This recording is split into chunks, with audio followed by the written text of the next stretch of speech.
Okay, so let's just dive right into a wild what if. We often call the 20th century the American century, but what if it had a completely different name? What if it was the German century? Let's explore that fascinating and, frankly, pretty terrifying alternate history. We tend to think of history as this inevitable, straight line that just leads right to us, right now. But the truth, it's way more fragile than that. Just a few different choices, a handful of moments in the early 1900s, could have sent us down a totally different path. The world we know, it wasn't guaranteed. It was forged in a massive struggle, and it was shaped by who won.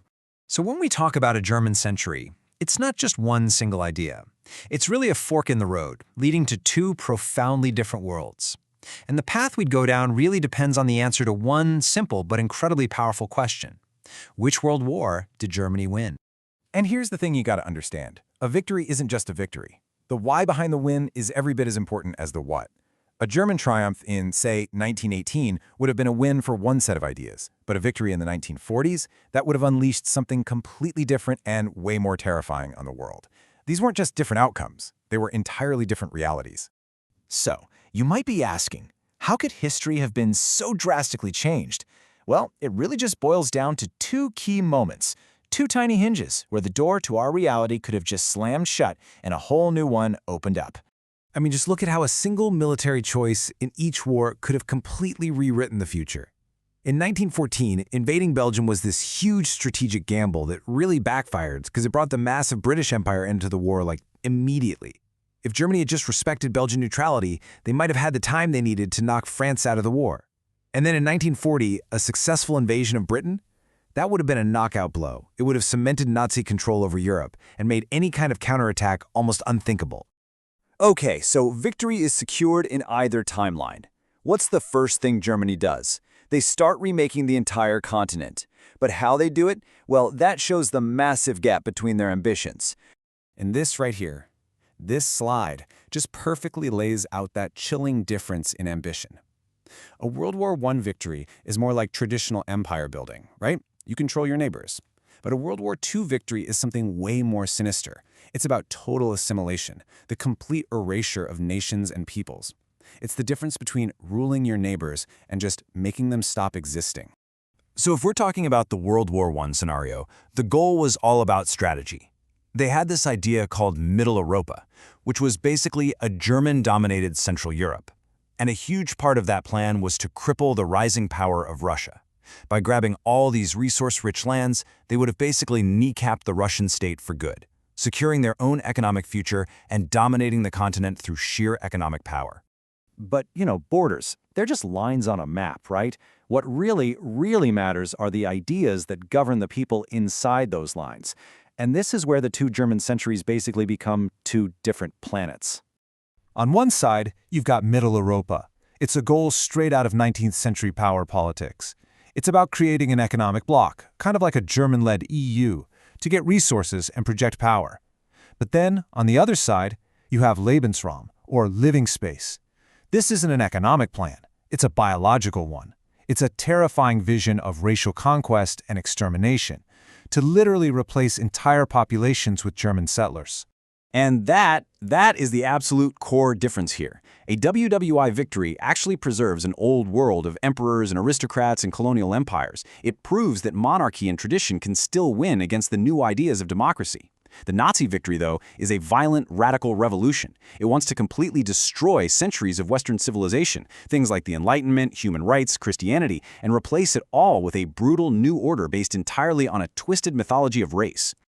Okay, so let's bring this down to the human level.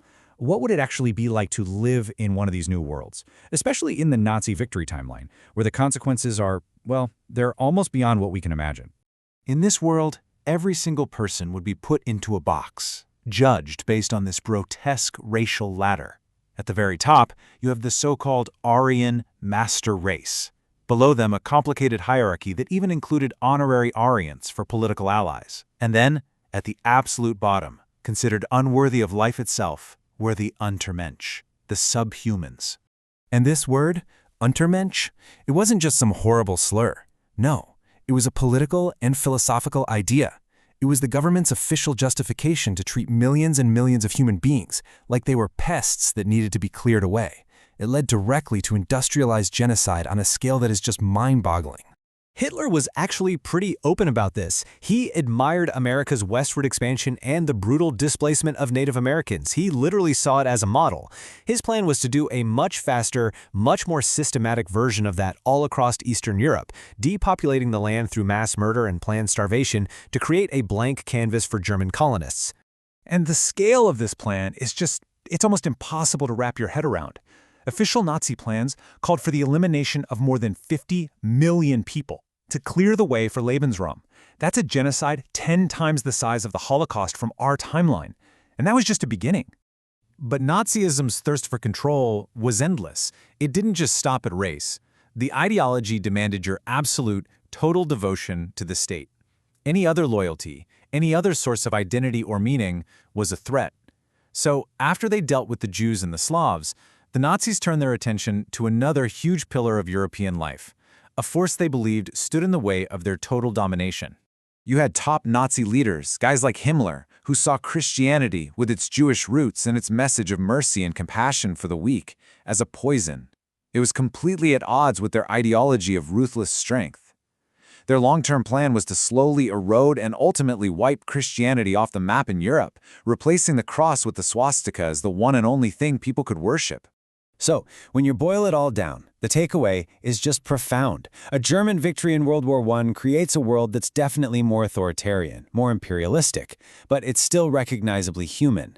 A victory in World War II, that creates a nightmare civilization built on a mountain of skulls. The ideology behind the victory, it defines everything. And that really leaves us with a chilling thought, doesn't it? How secure is our own timeline? Are the defeated ideas of the past really gone for good, or are they just lying dormant, waiting for another chance to rise up?